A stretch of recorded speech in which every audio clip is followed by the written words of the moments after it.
5 books and counting. The Tales from the Omni Vault continues to expand as a universe. Go ahead and check the links down in the description to get your copies today. Hello ladies and gentlemen, I am the Omni Viewer, and yes, I'm back with another unscripted video.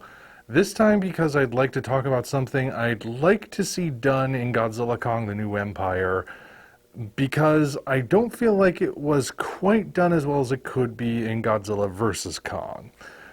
Now, if you've seen the trailers, you know that the character of Bernie is returning. Bernie, of course, is the conspiracy theorist who runs the podcast Monster Truth in the monsterverse, and he's the guy that we actually start the movie with.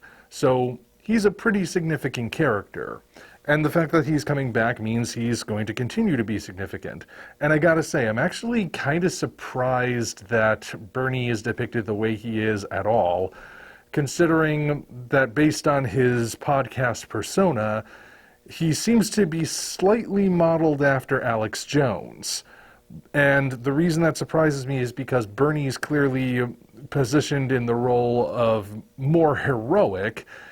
And if you know anything about Alex Jones, you know that his politics and Hollywood politics do not intersect at all. And that's the only thing I'm going to say about that. But anyway, Bernie's coming back for the New Empire. And what I'd like to see from his character specifically is a bit more of a clarification on who he actually is. Because I think he might have been affected by the handful of reshoots that happened in post-production. His character, it's a little all over the map. The human characters, as we all know, in Godzilla vs. Kong, aren't necessarily the strongest because the focus is more on the monsters. It's not that they're bad, it's more that they're not the most complex. Bernie comes the closest to being a complex character, but unfortunately it's a bit scattershot. So his introductory scene is actually really good. We first meet him, recording and uploading what could be his last podcast because he's about to finalize his infiltration of Apex, and if he gets caught, that might be the end of him.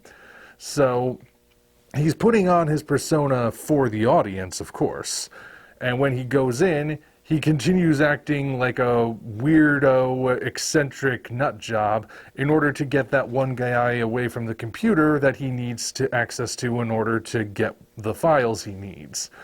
And while he's interacting with that guy, he opens by saying, "Don't eat the apple, there are GMOs in it," referring to the Frankenfood theory that there's all kinds of chemicals being pumped into our food and we don't know how they affect us. Yeah, I'm going to be mentioning a lot of conspiracy theories in this video. It'll be curious to see if it gets noted by the content checkers. But anyway, he says that, and then he starts pulling a bunch of other things out of his bag that also imply he's a bit of a nut job. It works, he gets the guy away, and he immediately drops that act. Sits down at the computer, very serious, even grabs that same apple and takes a bite out of it. Now that is a key moment because it shows us he's not crazy. He clearly knows about the GMO theory. I mean, I know about the GMO theory. I read up on conspiracy theories. They make for good source material to inspire writing, But he doesn't seem to believe it himself, hence why he also eats the apple. That tells us he is not just going to believe any random thing. He's clearly paranoid about Apex in particular, but he's not just generally paranoid. He knows what he's doing. Or, if he doesn't know exactly what he's doing, he's adaptable, because once the base is evacuated when Godzilla shows up, he immediately notices people heading in a different direction and knows that's important, so he follows them.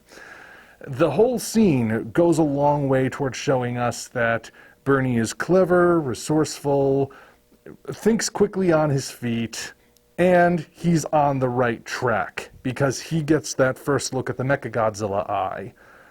But after that, the picture becomes murky.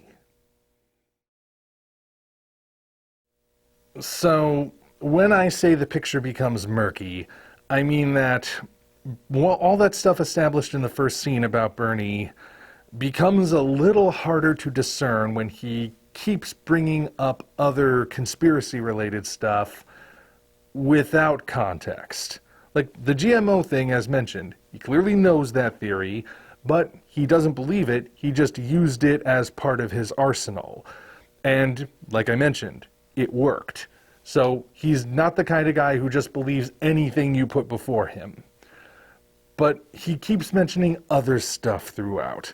Like, he tests Madison to see if she's trustworthy by asking if she drinks tap water because of the fluoride conspiracy theory. You know, putting fluoride in the water so the government can have a more docile and controllable population.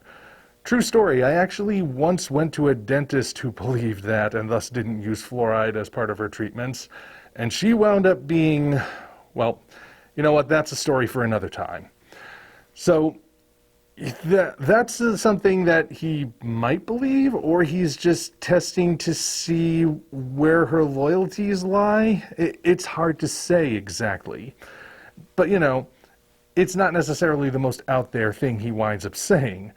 Later on, he talks about stuff like breakaway civilization, about the elites having their own little ways to survive during an apocalypse while the rest of us burn. The context in which he uses it turns out to be wrong.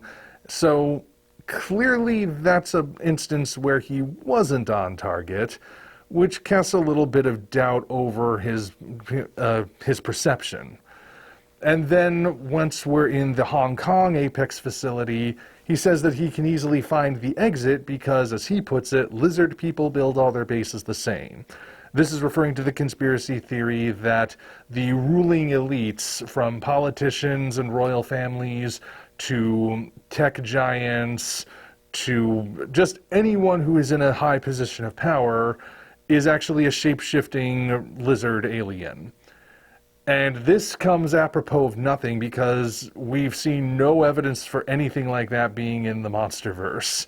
The only confirmed alien at this point is King Ghidorah, and he's clearly not a shapeshifter. So why does he say that?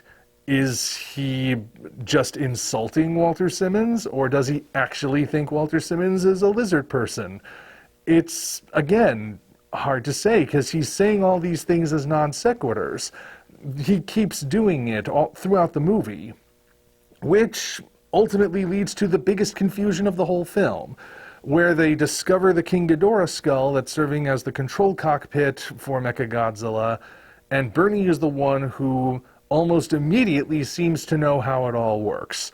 That King Ghidorah had psychic links between his heads, and so that must mean that this skull is the cockpit and there's a second skull inside Mechagodzilla. Now, whether you like the movie or not, and I'm saying this even as someone who does like the movie, that was really confusing, because after watching King of the Monsters, there was only one surviving Ghidorah head that we knew of. So where did a second one come from? And why would Bernie even know about that? He's as surprised by the existence of this skull as anyone else. So how he can go from that to thinking, oh, there must be two skulls, and by the way, King Ghidorah's heads were all psychic now, that seems to be something he's just pulling out of thin air, so it doesn't seem like it would make sense. It's not something he would know. But at the same time, he's been right about everything else regarding Apex. So this is perhaps the strangest thing of all. Are we supposed to take him at his word, especially considering there's no other explanation given? Or is this another one of those Walter Simmons is a lizard person kind of non sequiturs? The movie didn't really clarify, and as far as the novelization goes, it does only confirm that there are two skulls. It doesn't say where the other skull came from. At least not to my memory, it doesn't. But I think potentially even worse than that is how Bernie had the potential to be a good dramatic character, one who was certainly quirky and not above providing a little bit of comedy relief, but ultimately one that had some real pathos to him. as we see when we see that flask he keeps in the gun holster. That flask of whiskey was a gift to him from his late wife. She perished some time ago, and he keeps that, without touching the contents, as a memento to her. And he even says, "The day I empty this is the day you know I've given up," implying that he's only going to drink it when he knows that he's finished. Now, that could have been setting something up really good, but instead we got the ending we did get. Now, the whole thing about pouring that flask of whiskey onto the computer to briefly disrupt Mechagodzilla's computers and to give Godzilla and Kong the chance they needed to turn the fight around, that has a really bad reputation, but I don't think it's because of the actual act itself, the act of pouring the whiskey onto the computer to fry the circuits.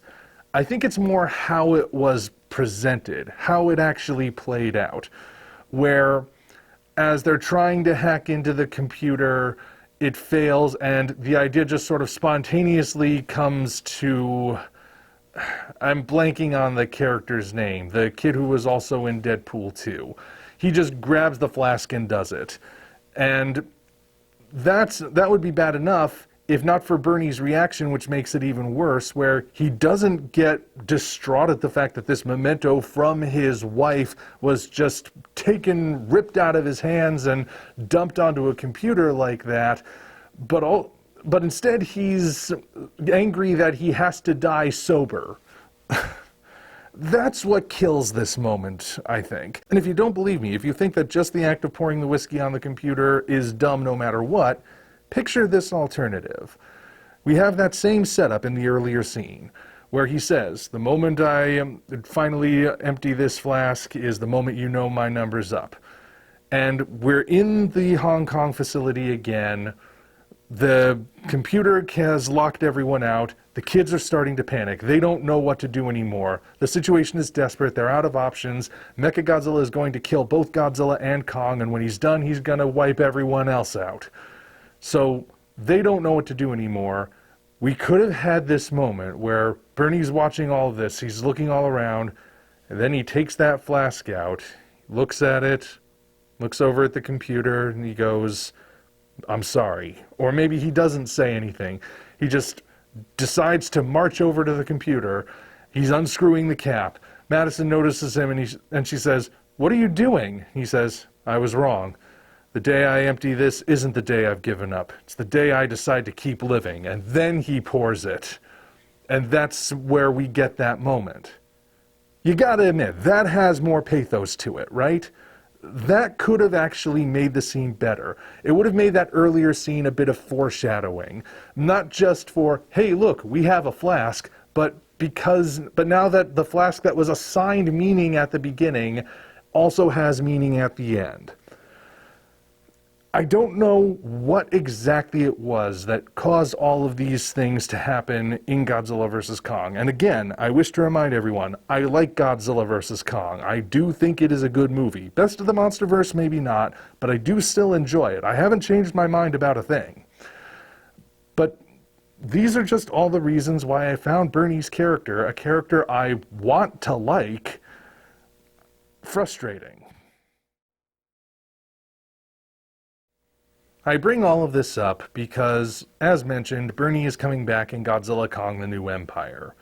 In how big of a role, I don't know. He's only in so many shots in the trailer, and I haven't been watching the TV spots on purpose. Now, the potential is there for them to sort of focus his character a bit and have us get a better sense of who he is. I know the humans are probably not going to be focused on or developed that much in this movie. I am already anticipating this, which means it's a good thing that doing this for Bernie wouldn't necessarily take that much effort.